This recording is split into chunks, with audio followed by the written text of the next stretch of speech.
We're super excited to kick off our third Serve with Purpose Lunch and Learn. This topic is something that is near and dear to my heart because as a former elected official and as a consultant who helps municipalities with compensation issues, I know that this is something that creates a lot of heartburn. And so today we wanted to talk about aligning roles, responsibilities, and compensation. And for those of you that have not gotten on our lunch and learn events so far, let me just briefly introduce Serve with Purpose. So Serve with Purpose is kind of born out of Catherine Strategies and Civil Link, but we want it to be its own separate movement. It is really seated in this deep desire to see local governments help lead themselves and self-govern well, to better serve their communities and do things that only you as individuals in local government can do well, which is love people. So we want to create systems and help give you tools that free you up from the drudgery in order to do awesome things in your communities. And one of the ways that we do that is, of course, through these lunch and learns, but we're also developing coaching programs. We're recording podcasts that we're going to be launching soon. We're writing articles and such to kind of help kick off this movement to encourage people to lead well, to serve with purpose. And today we're tackling compensation. And the main reason is because there is no culture killer like compensation and dissatisfaction around it, which is why I'm so excited to grapple with this. We have done a bunch of surveys for county governments in particular and found that it's often not the actual pay that people make that is upsetting them, but it's not understanding why they make what they make. And so I think what Ethan's going to talk to us about today is a holistic system that, if used well, may not make everybody happy, but at least they understand why they make what they make. And the surveys that we've done bear this out. And I've heard some consultants say things like, if compensation is the thing people are complaining about, then that's actually a good thing because it's not all the other issues. And I would ascribe to that, generally speaking. At the same time, they're all interlinked. And this compensation conversation, along with roles and responsibilities, is just such a critical component to get right. Otherwise, just think of the amount of hours in your organization people spend griping or sitting on the sidelines or just disengaged from their work because of this issue. Before launching into the actual discussion, I also wanted to highlight the fact that we have a few upcoming lunch and learns. So the next one in July is going to be on tracking results that matter, key performance indicators, evaluating with purpose. In August, we'll be talking about investing with purpose. So this is really about priority and targeted capital project plans. Then we'll be moving on to budgeting with purpose, which kind of takes some of these elements like compensation and capital projects and so forth and brings it together into one budget. And that will hopefully help inform your budgeting process as you move into the budget season in September. And then October will be on retaining with purpose. And so that has to do with record keeping and accountability and public access. So today, I've spent my 5 minutes doing my little introduction. Next, we're going to hear from Ethan Demi as soon as I introduce him and get a little bit of a panelist reaction, move on to Q&A, and then adjournment. Before getting into that, though, I also wanted to give a little disclaimer, which is that we have been in the trenches, and I think we know what we're talking about in some sense, but we are not your attorney, we're not your auditor, and we're certainly not your therapist. And so I think the advice that you're about to hear is good, but take it back to your professionals if you have any questions. So just general disclaimer. Also, I wanted to note that we are recording this meeting. It's going to be made public. And so I don't want to say be careful what you say. Please ask the honest questions, but maybe be thoughtful about how you say it. So we are recording, and we've got a few people that are going to be participating early on. So first, let me introduce myself. Some of you may not know who I am. So I'm Ben Cafferlin, and I'm a former county commissioner. Served a couple of terms, and during my time in office, I think we probably spent more contentious hours grappling over compensation than any other single issue than perhaps COVID. Since leaving office, I rejoined Catherine Strategies, which is a management consulting company. It helps local governments with all kinds of things, mostly financial, and compensation is one of those. And as we've been going around consulting places, we have been recommending this model that Ethan's about to tell you a bit about. And it's because we tried a bunch of other things and they didn't really work, and kind of settled intellectually on what Ethan's going to talk about. And so this has kind of become the standard of what we think needs to get out there for communities. So I sought help. I paid a bunch of consultants when I was a commissioner. Nothing really worked. It wasn't really justifiable or fair. And so I ended up just kind of complaining to my buddy Ethan. This was probably about a decade ago. And he unveiled this model. And it was a game changer for me and how I think about compensation. So Ethan and I have been friends for about 11 or 12 years now. He was a township supervisor chairman down in Southeast Pennsylvania. And so it comes at it from a government perspective, but he is also not just a bureaucrat. He is far more of an entrepreneurial spirit and a researcher and an intellectual. And so he's done a lot of amazing research into psychology issues and government and so forth through his work at Demi Learning, which, Ethan, if you want to go into more depth on your company, feel free. Also today we're joined by Chelsea Puff, who is management consultant also at Catherine Strategies, and she in particular is one of our human resources experts. And Nicole Heminger, who is a former chief clerk of a mid-sized county, who recently went through a compensation project and brings a lot of real-world experience from that seat as well. She is also a management consultant at Catherine Strategies and the development director for CivilLink. So with that, I've gotten through the introductions, and I really I'm just so excited to get right into this topic that, Ethan, I want to turn it over to you for introductory comments and get this thing started. Thank you so much, Ethan, for doing this. I'm really excited about the good conversation that's going to happen. Awesome. Well, thank you, Ben. Yeah, as Ben said, I call myself, I'm in recovery from being an elected official. My term ended in December, so I'm happily a recovering politician after 12 years of service in my local town. But I've spent over 15 years running a company called Demi Learning. We're a K-12 education publisher. I currently have about 50 plus employees, and we're based in Lidditz, but I have a team that's all over the United States. And on the side, I'm also an advisor to both CivilLink as well as another startup called Manageable. And Manageable was actually a startup that came out of Demi Learning that focuses entirely on role descriptions and job compensation, taking the model that we developed at Demi Learning for our team to take it out into the broader market as well. And I know CivilLink is working on some similar ideas. And so I'm sharing sort of from my experience as an entrepreneur, but also in government.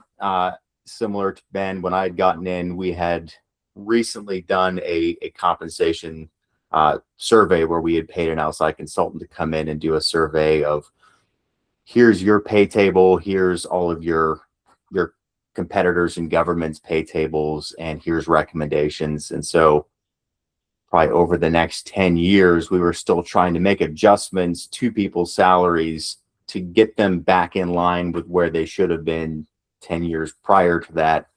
And that's still based on the assumption that all of the other municipalities were doing it perfectly, which is why the salary study would work. And after being in that, I doubt that the other townships were doing it super well either. So this is mainly what I've learned in business, but also through the lens of a township supervisor who's, again, had many a conversation about compensation and roles and responsibilities and where does that budget come in? How do you budget for pay increases? Why would you do that? Because really the big question is, how do we create a pay system that employees perceive as fair? Both, hey, this matches the work I'm doing. The taxpayers perceive as responsible. Their coworkers perceive as, oh, it's fair that that person's making more money than me. because the beauty about government is you actually know what everyone's making. And it's something that the elected officials can describe and defend when the public asks them questions. So that's the Goldilocks, is something that the employee sees as fair. Their coworkers who make more or less look at their pay and go, yeah, that checks out. That seems reasonable. And a taxpayer, when you explain it to them, goes, oh yeah, that makes sense. So that's the Goldilocks we're trying to get to. And it really comes into, why does pay even matter in the first place? So yeah, the assumption is everyone wants, how much more money do you want? More. But it really is, I think, more than that, because there is an amount that people feel is fair. And if you've ever had an employee talk about money, it's usually not about how much they're making, it's their perceived fairness relative to either someone in another company or someone in their own company that they perceive as, hey, I think that person's making more than me and I'm doing the same work, or I'm doing more complex work and I'm not being paid fairly for it, and people in the next town over are getting 30% more doing the same work. So I think more than the amount, what most employees are really looking for is it fair? Is the work I'm doing getting fairly compensated in a way that I perceive as fair, and I can look around and see that other people are also being treated in the same fair way? It doesn't have to be equal, it just has to be fair. So most compensation disputes, whether you're talking to an employee or a union, are not necessarily about, hey, here's absolute pay. It's, are their pay relationships fair or unfair? And that fairness has a lot more impact on your retention, your morale, your recruitment, and any other labor relations. So that fairness of variable roles with variable compensation is sort of the big, that's more of the problem than we just need more money. So most of the traditional approaches, as Ben also talked about, and that I've dealt with over the years, don't really work. So one is, hey, well, what do we pay for the last 20 years? And everyone got a 2.5%, and then they got a 3%. And it's, what's the historical analysis? And we just keep doing what we've done and maintain the status quo. And anyone who's done that for a period of time gets to where the outliers quickly start to appear, and then the whole thing starts to just look really wonky when you compare it to other people. Or you go with, well, how well can someone negotiate? This is more in the private sector, but it's how much can the employee get out of you, and how much can the employer sort of get out of the employee? And it's sort of a cutthroat. The goal is the employer wants to spend as little as possible, and the employee wants as much as possible, and whatever they negotiate will eventually equal out. But then you rely on who's negotiating. You've got length of service. You can look at, well, how long have you worked here? Again, the basic assumption is, does productivity rise with working at a company 1 year longer? The reality is no, it doesn't. For some roles, length of service really does matter. For other roles, it doesn't matter at all.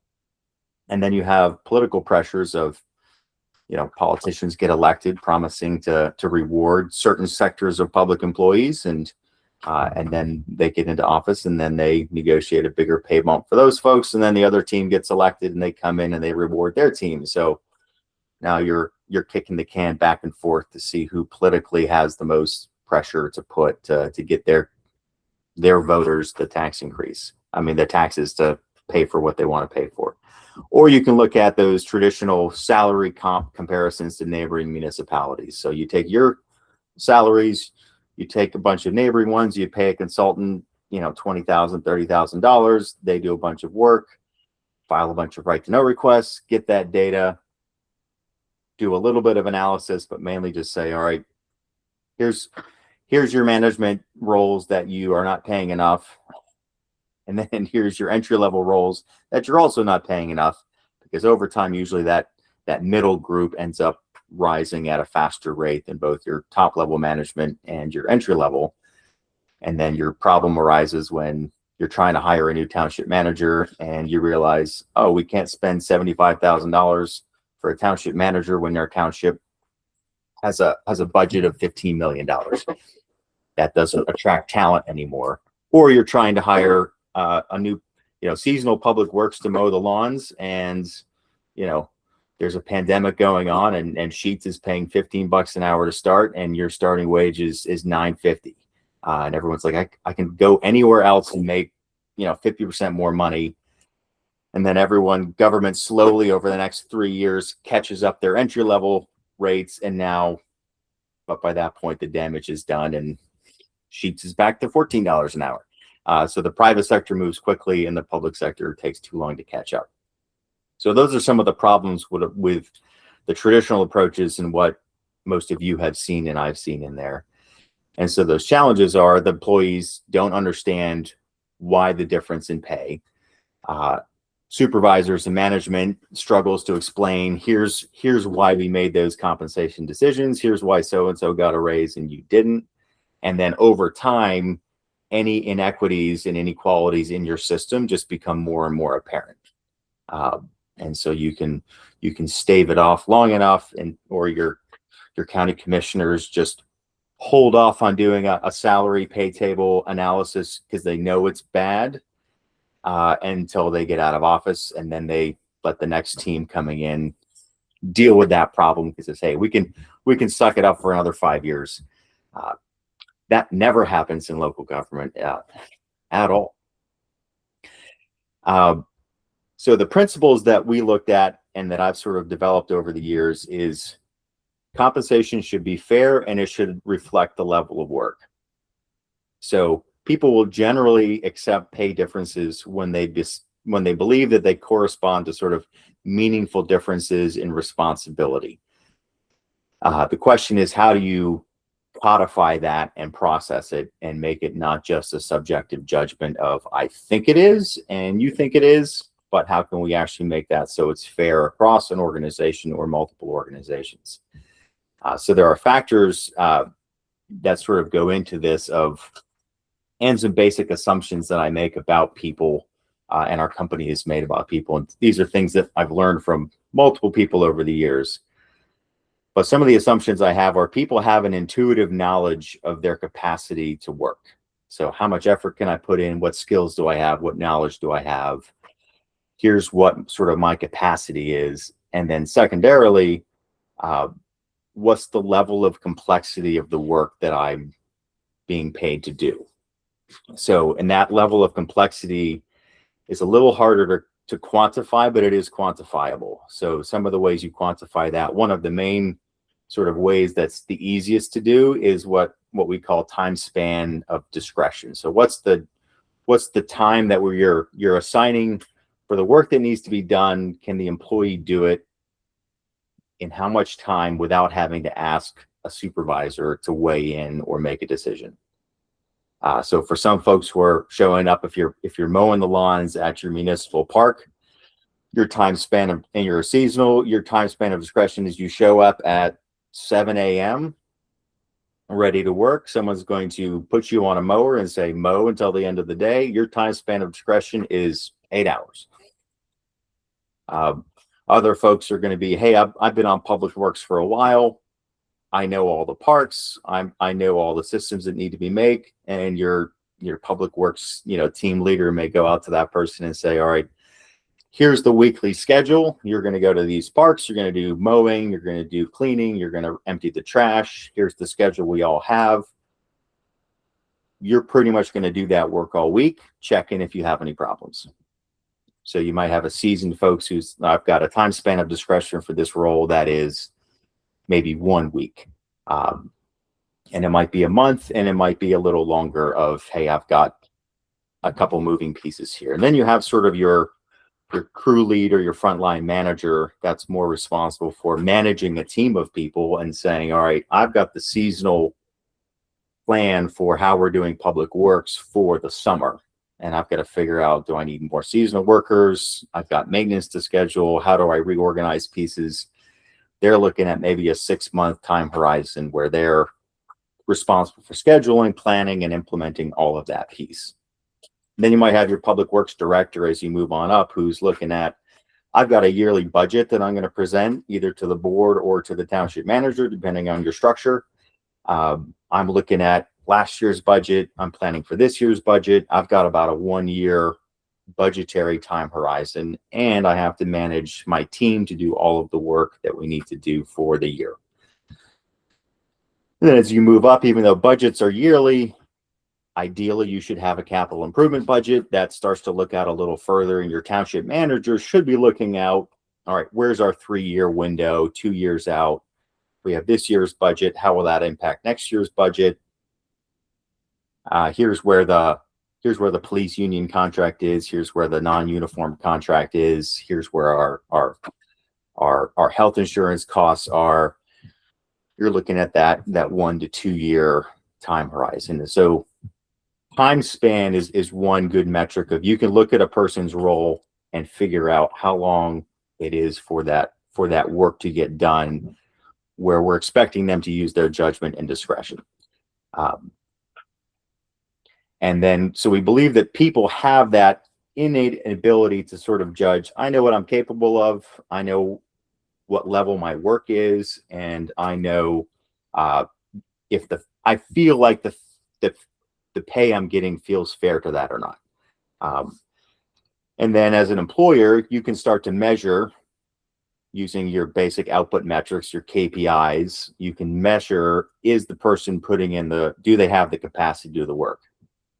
So if how many acres can you mow on a lawnmower is a pretty simple metric, but the more you dig in, you can do those metrics for anybody. How many calls is a police officer responding to?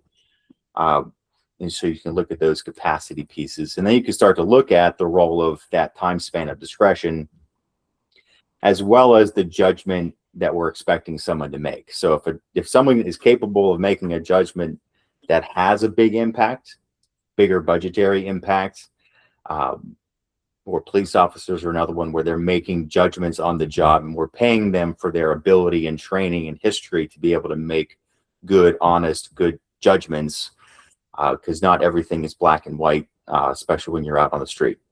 So you look at those pieces. You can also throw in, especially in certain roles like a police officer or folks in certain public works roles, there's a danger component of, there's a higher risk associated with some jobs, which I think people recognize. If I have a desk job and I'm doing the same complexity of work as a police detective who also is showing up to a potential conflict zone area, I'm perfectly fine if the officer gets paid more money than me, but we're doing similar levels of work. So you can pay a little more if there's a little more danger involved in that.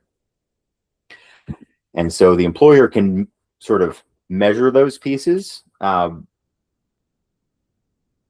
then the big one there is, if the employee is making a wage that they feel fair, then their engagement goes up.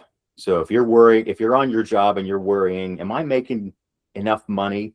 And I start looking on job boards, could I make something better someplace else? I start pulling up, the salaries of everyone I work with, or the township next door, and I start talking with people about those things. Your productivity goes down. So one of the main objectives, other than we're humans and we should pay each other fairly, is you want your employee focusing on the work at hand and not worrying about their pay.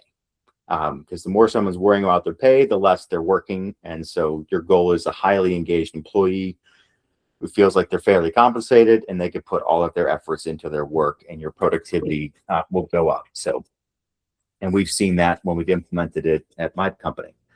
And then there really is sort of another assumption I have is, there is a silent hand to the market where people will move from a job if they can. So if people have the ability, they're going to go somewhere else where they can make more money, or make money that aligns, or they're at a place where the pay feels more fair. And people are willing to work for less than that felt fair pay or fair market value. One, if they have no other options. Two, if there's other big benefits, and this is where the government employee comes in. There's pensions, there's retirements, you've got a better healthcare plan, there's more stability, or the role gives you a lot of flexibility. Some folks are willing to work less if there's strong mission alignment, and that could be more in the nonprofit sector, but also if you have a really good company culture or municipal culture, some folks might work for a little less to say, I like the culture, I like how I feel, I like that I'm showing up and adding value every day, and I'm missionally aligned. And then we've also found that if there's ownership opportunity, not applicable in local government, but people are incentivized to work a little bit more. So those are some of the assumptions as we go into this, and then the principles start to follow from there, and the steps of implementing become, how do you do that analysis piece? And so what this can look like and how it can be implemented, and this is one of the pieces, the simplest piece that you can do in this work, which is often the hardest and the one that most people don't want to do, is have an accurate role description. So a piece of paper that says to the employee, here's what you're expected to do. When I work with another company as a consultant, or I talk with my employees and we're building a role description, the first question I ask is, how do you know what to do when you get to work in the morning? It's either someone tells me or someone wrote down what I was supposed to do. And that should be on your role description. Most role descriptions are something that we dust off, that we haven't looked at since we hired an employee, and then we dust it off when that person quits, or we fire them, and then we go, oh, this is not up to date. We get it up to date, we post it online, we get a new hire, and then we don't look at it again for another 6 years. The goal is to have an up-to-date role description that is both accurate and transparent and agreed upon by both the employee and their manager. So their manager should know, yep, that's exactly what I'm asking you to do. The employee knows, yep, this is exactly what you're asking me to do. That's the first step.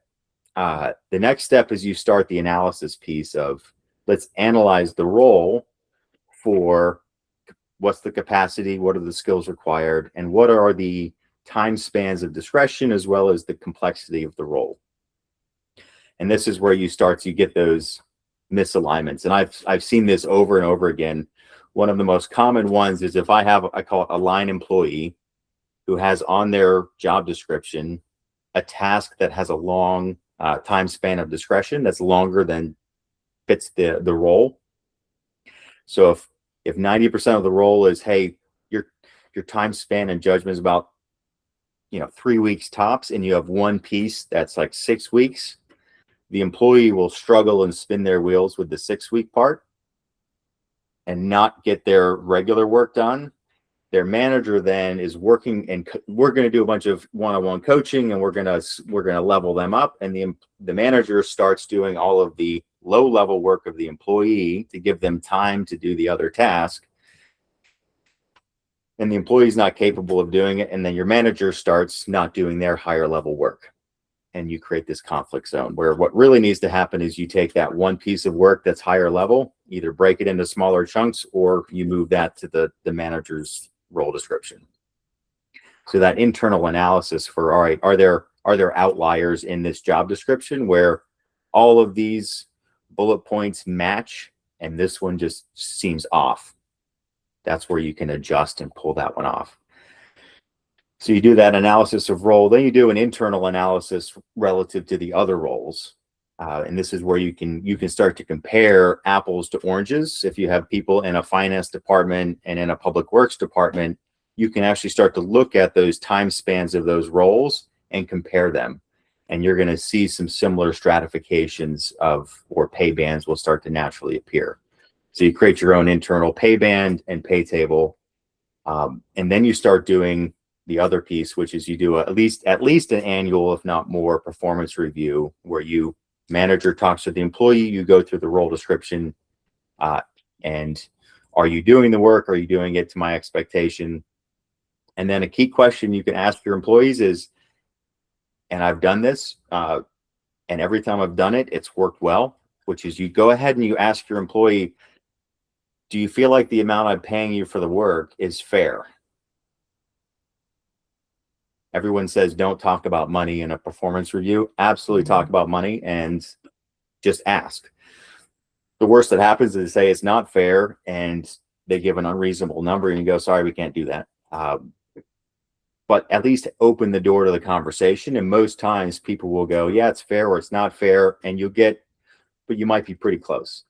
So you start just asking people and write it down. The other one is you do an external analysis, which is you run the same roles against your market data. So once you have a good role description, you run the description against other descriptions in the marketplace, whether using pay scale or other market data. Often the titles don't match because people like to, there's a lot of title inflation, but when you look at the actual responsibilities of the job, you can do a pretty good, you match to the market. And then the third big piece is you have to do, I would call it an expert analysis. And that can either be internal. So you've had someone who's at sort of an executive level in your team who's been around for a while in that company or municipality, and they have, I would call it, deep knowledge about the work required for each role. And those folks can help you look at the role descriptions and go, all right, yeah, we can adjust that one. That's accurate. That's inaccurate. If you don't have that, then you really need to hire an expert. And that's where you hire a consultant like Capital and Strategies or some other consultant who's has worked with multiple municipalities, and they can look at those job descriptions and go, yep, that matches, that matches, that matches. That one's way out of whack. Let's look at that. Because if you do sort of those three pieces, an internal analysis and ask people, you do an external market analysis, and then you get an expert to look at those roles. You can then start to create, here's the pay tables, and then here's where we should be with some of those roles. And then you create your budget and plan to say, all right, these roles we're trying to move up over a period of time. Here's roles that we call it in our company, they're redlined. They're already sort of at their max level. So we're going to sort of hold them for a little bit until everything equals out. And that really is the goal, is create those clear role descriptions, create those internal levels, and then people will see the differences in those, and they'll see the different role descriptions. The other big one, which is great, it's already in government, is the transparency of everyone can see everyone else's role description, so they know what the other person is required to do. It's not an assumption of, oh, I think that's what the administrative assistant does. It's, oh, they're doing all of those things. I didn't know that. So you get a lot more transparency when people know, here's what the other people are actually doing, not just what their title is and what I assume that they're being asked to do. So transparency, sunshine's the best disinfectant, and it clears up a lot of questions. I've done role descriptions with employees, and the manager said, here's what I'm asking the person to do, and I have the employee write down, here's what I'm being asked to do, and they were not even on the same page. And you're like, is it a personality conflict, or you have two unspoken expectations that no one talked about? You put it on paper, you agree to it, and all of a sudden your personality conflict goes away because now we're talking about the same things. And then you have to keep this analysis going regularly. You got to keep your role descriptions up to date. You have to do your regular performance reviews, and you have to have that sort of a level of expertise looking at that on a regular basis.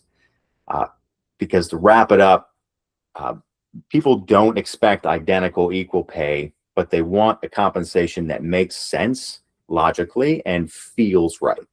So there's both a logical component to this in our top level of our brain, but there also is a heart component of people like, this feels off, and that if it feels off, you can either talk them into it feeling less off, or you can change it so it feels on. But you need to have that alignment of here's the logical explanation, and it matches your feeling. And when you have those two pieces, now you have a pay that aligns with your purpose and what you're doing. So the final question, which I would say should be the goal, the Goldilocks, is if you do this, then you should be able to say, can every employee in your municipality explain why their position is paid what it is? And would that explanation sound reasonable to both their coworkers as well as the taxpayer? And that's the objective we're trying to get to, is here's a process we go through to actually quantify what most people think of as their gut. It actually is a quantifiable piece. And then the goal is to get that quantifiable piece match up with what someone's feeling. Does this feel fair? Does this feel reasonable? And that's the Goldilocks moment. And that's when you have a high level of engagement, and you have employees who are now focused on the job and the purpose of their work, not just I should be making an extra 50 cents an hour. So that is the presentation, and I'd love to hear from the other panelists as well as some Q&A. So Ethan, I would love to just jump in with a couple of questions, and thank you so much for laying out this framework. I hope everybody else was taking notes like I was. I know we've had this conversation a lot of times over the last decade, and yet every time I pick up something more. So thank you. So for those of you that have questions, go ahead and type it into the chat, and Chelsea is going to review them and feed them over to me. But Ethan, let's make this really didactic with an example.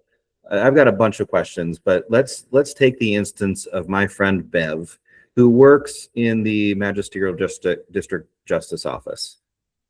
And she's worked there for 30 years. She comes to me and says, I'm not making enough money considering the years of service that I have given years of my life to this county, and you don't appreciate me enough. And how I know you don't appreciate me enough is because you don't pay me enough. Okay. So what she values is her years of service. But what you said in this presentation is, or at least I've heard you say it before, is there's a value to years of service, but it's like a diminishing return, right? So yeah, it's helpful for you to stay on for a couple years, but at some point, like that starts to peter off. And so how do you have that conversation with somebody that has a value of years of service and feels like she has given her life to the organization? And that's not what the salary board or the manager or whomever's making the decision of what they get paid, that's not what they value. They value judgment, time span, horizon, and all the other factors that you talked about. How do you have that conversation that bridges that gap? Yeah, great question. So what I would sort of start with, the feeling is accurate, because most of those, and I've talked to employees like that, especially in government, of the years of service is really, hey, you haven't paid me fairly for 30 years, and I've been calculating how much you owe me every year, and I've been counting that number up. So it's not a, hi, I need $1 raise, and that's now fair. It's, I'm looking at sort of the last 20 years of me suffering through this job, seeing other people get, salary raises because of who got elected and who's got more, negotiating power. Mm-hmm. And I've just been quiet over here in the corner, putting my head down and doing my work. And that backlog of unfair pay is actually what is the issue. Mm-hmm. So you have both. There's a level of, you have to acknowledge, yeah, it's been unfair for a while. And even if you make it fully fair right now, in the person's mind, it's, hey, you owe me 20 years of back pay for the difference between what should have been fair and what I actually got. And so will she always be disgruntled? I mean, is there any fix to that, or is it just best to basically part ways? So that depends on that, and that becomes a conversation, but I would say the conversation should start with an acknowledgement that, yeah, your feelings are very, very accurate. So let's start with the same page of your feelings are reflecting an actual problem that this, say, county has had for 20 years, where there has not been equitable pay and we've been doing it poorly. And we're trying to rectify that now. So your feeling is accurate, and we can back that up with the data. Okay. However, that's also, we can't just go to the taxpayer and say, we now are going to write you a check for $100,000 for back pay. You did have a contract, you got paid for that, you could have left at any time. So then it becomes so the first step is, I always start with, find out where they're right, which is usually they are. The feelings are there for a reason, and they're usually not made up. So acknowledge the feeling, acknowledge the reality, and then start with, here's what we're doing now moving forward. And I've done that with some of my own employees who, as I came on, we're a second generation family business that's been around since 1990. So when I took over in 2011, there was employees that I inherited that sort of came in under a different method of payment. before we had any additional benefits. So I started adding in, as we grew, we added, 401ks, we added, health insurance benefits, we added more PTO, we added all these benefits, but we still had employees who had started at a higher pay level because we didn't have any benefits back in the early days. And so in the most early stage startups, it's you pay more and then, hey, you figure out your benefits on your own. So you've had those questions of, and sometimes you're actually cutting someone's pay to say, hey, we've now added these pieces, we're hiring people in, and it's a conversation of, are you willing to stay employed for a lower pay rate, or do we want to part ways? And sometimes you just have to part ways because the history is not reconcilable with the current reality. And other times it is, but the more transparent you are about that, the better it goes. So sometimes it's just, hey, we just can't keep paying you this amount, and I can hire someone to do your job for 30% less, right, every day. And that's not fair. I know that's not fair, but come to expect that it's probably not going to work out for you just to take a pay cut. And that's So going to be a conversation. it works the other way as well. But the reality is, if someone's saying there's something that really feels off, they're usually right. Yeah. But man, that's a hard conversation. You got to have a backbone to have it, huh? It's not necessarily backbone, and I don't know, this is a slightly off topic, but there's an element of, I've hired and fired a lot of people in my last 17 years of doing this.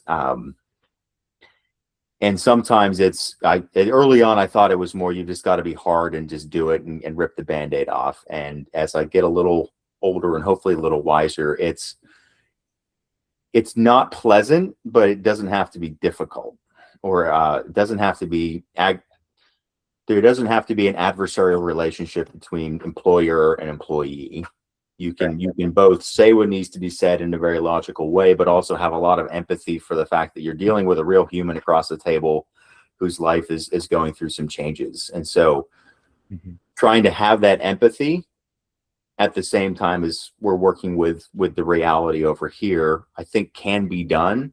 And I think most folks, when you first start doing that, it's either we have to be cold and calculated, or we have to be all, touchy-feely. It can be here's the reality. It can be explained, but also you have to have some empathy. And it's never a pleasant experience, but it can be a real human experience, and it doesn't have to be cold. So that's a little aside. All right. I've got one more question before I move on to what Seth just sent in his question. And I'm kind of asking this on behalf of the smaller municipality, the smaller county that asks a limited number of people to wear a lot of hats. So here's my story. Let's say I have an elections director / voter registration director, and let's call her Chrissy.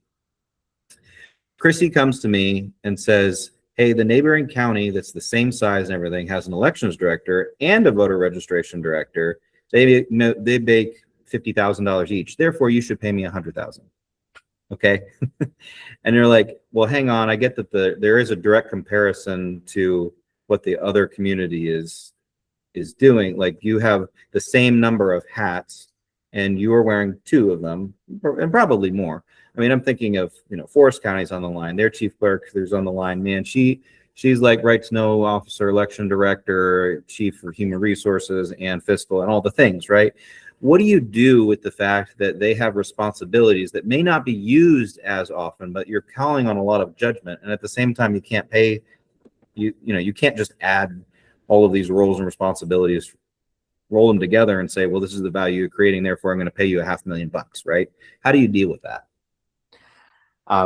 The main one for me is looking at, are there certain hats that the person's wearing that, if that was their full-time hat, would be a higher pay rate? Right. So if it's one of, hey, I'm wearing 2 hats, which if both of these were a full-time role, they both would make $50,000. Then I'm doing both of them, I should make 100. That doesn't math, because if you're working 80 hours a week instead of 40, then you can make an argument for that. But we all have the same amount of time to deal with. So it's one of, I'm doing two $50,000 jobs halfway, then Mhm. that's fair. But if, hey, maybe one quarter of the time I'm doing a job that someone else is getting paid $75,000 for, then you look at how much time are you allocating to each role. So And then earlier, that you go into your budgeting piece of, all right, at what point, based off of the amount of hours we're allocating to these roles, do we need to spin off an additional role to cover that? Because what often happens when you have someone wearing multiple hats is one of two things will happen, or both. One is the person will just work a ton and they got the extra work because they're a high performer. And so they work a ton, they do all the work, and they either get promoted, they get burned out, or they go somewhere else and get a promotion and a wage increase over there. Or they wear all the hats halfway, and they're spinning plates, but half of them are getting dropped on any given day. So it's more of finding out as you go through, if you can do a good enough analysis, then the person who is basically taking on has extra capacity then is required, and they're just doing extra work. You need to find a way to promote them or give them the compensation that matches, or you need to find out what's getting dropped.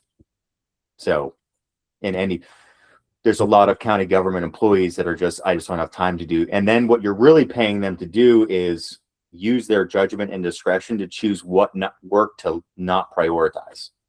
And that's where you get into, I would call it, that's where you get into the regular gritty local government politics. Is you're going to prioritize people that you like over people that you don't like, and work that you like over work that you don't like. And if your boss calls you and says you're not doing this work, you say, well, I'm doing this other work and I'm at capacity, and it's your job for giving me too much work. So that, I would say, most of your local government problems come from the fact that people are being asked to do more work than they are physically capable of in a given week. And what they're doing then is prioritizing based off of what they feel like is important, not what your strategic plan is important, what your township manager says, or what your elected officials say. That's how bureaucracy like fully gets its power, is basically saying you've asked us to do a ton of work in a half-ton amount of time, and you can't do that. So now we get to use our judgment to play a little bit of, I call it, internal bureaucratic politics, to choose which thing gets approved first, and it's based off of what I want, not what you want. And that's where your petty politics comes in. Not that that has ever happened in local government. What a perfect segue into, like, you really need to have your annual strategic action plan so that there has been a conversation, an agreement between management and the elected officials as to what do we expect to get done this year. Because that it just seems like it's such an integral and necessary part. But I'd love to turn it over to Nicole and Chelsea to kind of respond to that question, because they've dealt with the same issue in compensation analysis and management in local government. So, and this would kind of be an opportunity for you two in the last 10 minutes, I guess, to react to the whole model too. So Chelsea, Nicole, anything? Well, a couple of minutes ago, I wanted to kind of insert myself and make a shameless plug for the importance of accurate and up-to-date job descriptions. As someone who considers myself to be a high performer, Ethan, I have found throughout the course of my career that I do take on more than what maybe my position should include. Specifically, when I was working for local governments earlier in my career, I was the person who got stuff done, so more things got handed to me, and suddenly my role as community project manager or special project manager became this umbrella of all things that needed to get done in the township. So what we see so often is that people's job descriptions do not describe what they're actually doing. And if your job description doesn't describe what you're actually doing, how do you know what to prioritize every day and what is important to that role every day?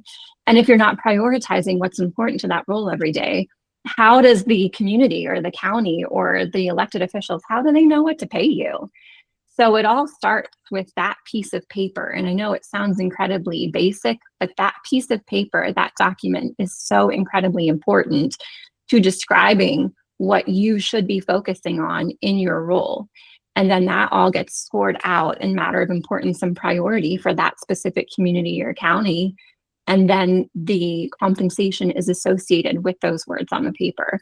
There's really no other objective way to do that other than to describe what the expectations are for that role. And then to have regular reviews of that person, that job description, and what is actually happening in that seat. Make sure it's updated and real so that the compensation aligns with the expectations and actual work being done. Well said. 100% agree.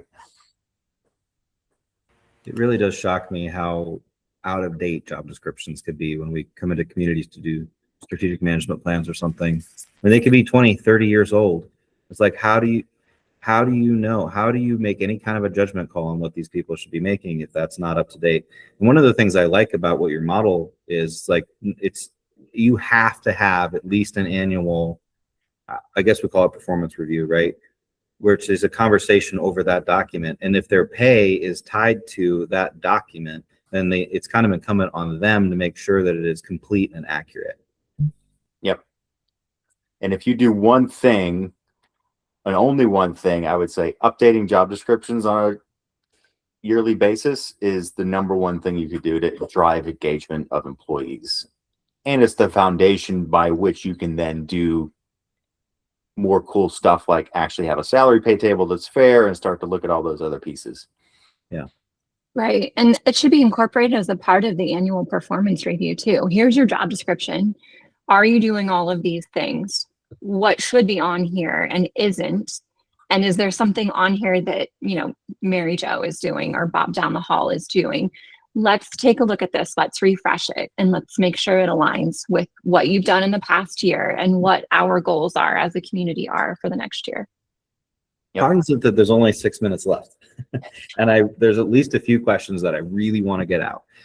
One is related to this, which is, what do you do when you sit down for that performance evaluation and the manager decides that they're going to give 5 stars out of 5 stars for everything on that job description?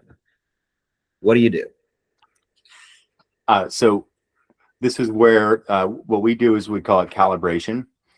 So we do performance reviews 3 times a year. The simplest and easiest and best way to do a performance review is don't use any ranking system other than looking at the bullet points on a job description and say, are you meeting my expectations, meeting expectations, not meeting, or are you going above and beyond my expectations for that? And the employee says what they think, and the manager says what they think. And if they agree, great. If they disagree, you talk about it. And then we have once a year, all of our managers get in a room. We call it a gearing meeting, and we calibrate. And each manager goes through their list of employees and said, here's my overall meeting, exceeding, or not meeting. Mm-hmm. Here's why. And then here's why I'm going to get, in our company, here's why they're going to get a pay increase or a higher ranking.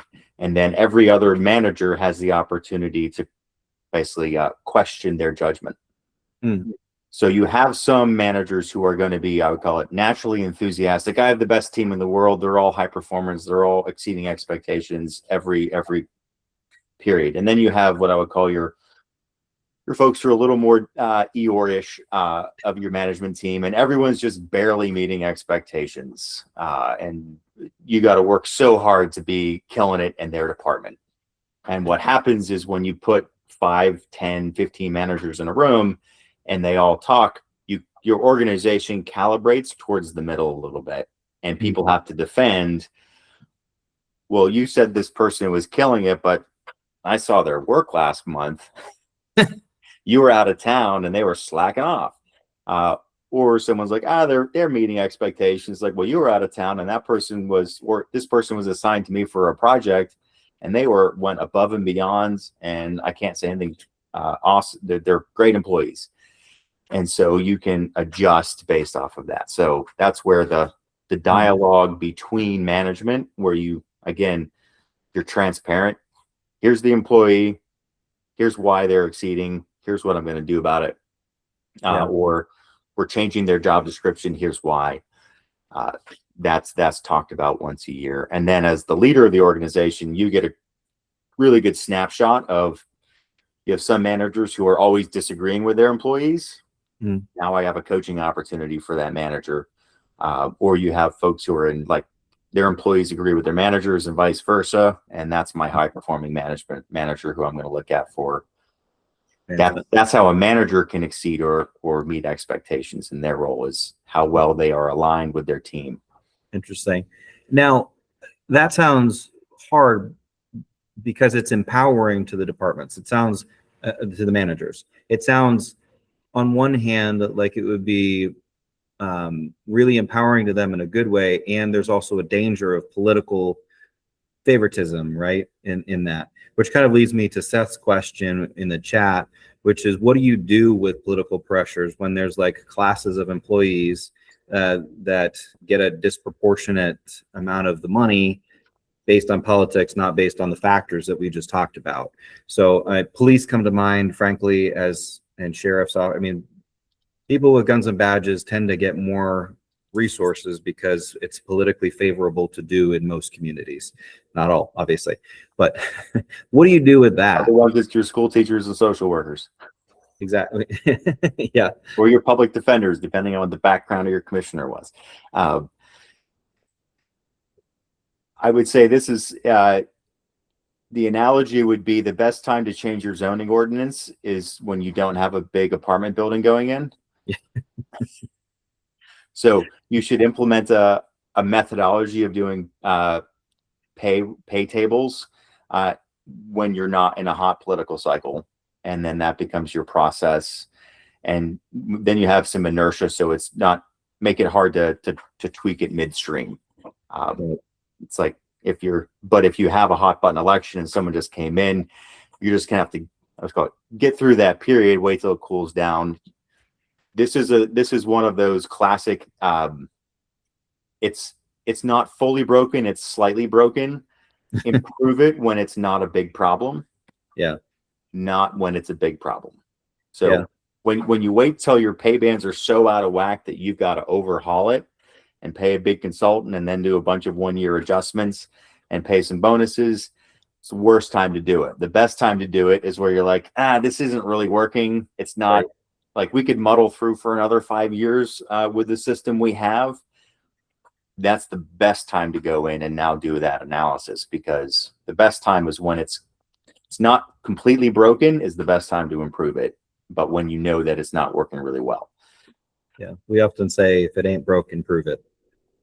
I'm gonna diss that phrase of, if it ain't broke, don't touch it, right? Hey, real quick, I'd be remiss if I didn't point out that Civil Inc. has developed a system to kind of take a lot of the ideas that have been talked about here and implement it. I'm only going to spend like 15 seconds on it, but in this model, you put all the departments and all of your employees in it. As you can see, we have some really fantastic names like Al E. Gator and Alan Wrench. So it's good for laughs, if nothing else. But then you have these organizational weights where you say, hey, as a county or whatever, these are the things we value: role complexity, specialized knowledge, physical hazard or danger, like we talked about, and so forth. And you kind of set those organizational weights, and then you score people's positions individually, and end up with a model where everyone has a score that corresponds to a rate, which corresponds to their pay. And so with this kind of system, you can really model what would happen in union negotiations if, something changed, or even if you graded everybody and said, can I afford to actually move to a compensation model like what we've talked about? What would the impact of that be? And so if you're interested in exploring that, please talk to Nicole, Nicole at civi.link. And Ethan, in this last minute or so of this Lunch and Learn, first of all, I want to thank you so much for your time and expertise. I have really enjoyed the evolving conversation that we've been having over this kind of topic over the last decade, and kind of taking the nuggets and giving them to people in kind of a digestible hour-long presentation. But let me ask you, what is the next 1, 2, 3 steps that somebody, if you're on this call or you're watching this video later and you say, I have that problem in my organization, I agree philosophically with exploring this concept more. How do I make that actionable? What are the next 3 steps that they have to take? Job descriptions, have that conversation, and start with a basic, doesn't even have to be a performance review. Just start with a yearly job description discussion between a manager and the employee. So if you went through and updated everyone's job descriptions, had a manager sit down with each employee and say, am I doing this work? Yes or no? Am I doing other work that's not written down here? Write it down. If you did, first step is job description, then sit down and review that piece, and then get your management team to look at those pieces. You're going to come up with a whole bunch of adjustments to role descriptions is be your first step, and that'll reset the expectations. So I would spend all of your time focusing on job descriptions, and maybe start with one department to really get used to it. Because writing a good job description is really difficult, because people love to, create an AI or I would call it, AI slop or consultant slop job description that says, Ben, interacts and strategizes and coordinates with the other departments to ensure that this job gets done. It's like, it has to be, think of a SMART goal for every one of those bullet points of, you are going to mow the lawn in this park twice a week, or you're going to create a budget plan, and then you're going to present that budget plan. Here's the level of documentation you need. It's a job description should be very specific. There should be no ambiguity about what is being asked of the employee. So that work is very, very difficult. It's also very simple if you just do it simply, but it's really, really hard to do it simply. Yeah. All right. Well, thank you. We are out of time, but I really appreciate everyone getting on. Ethan, I appreciate you and your time and advice.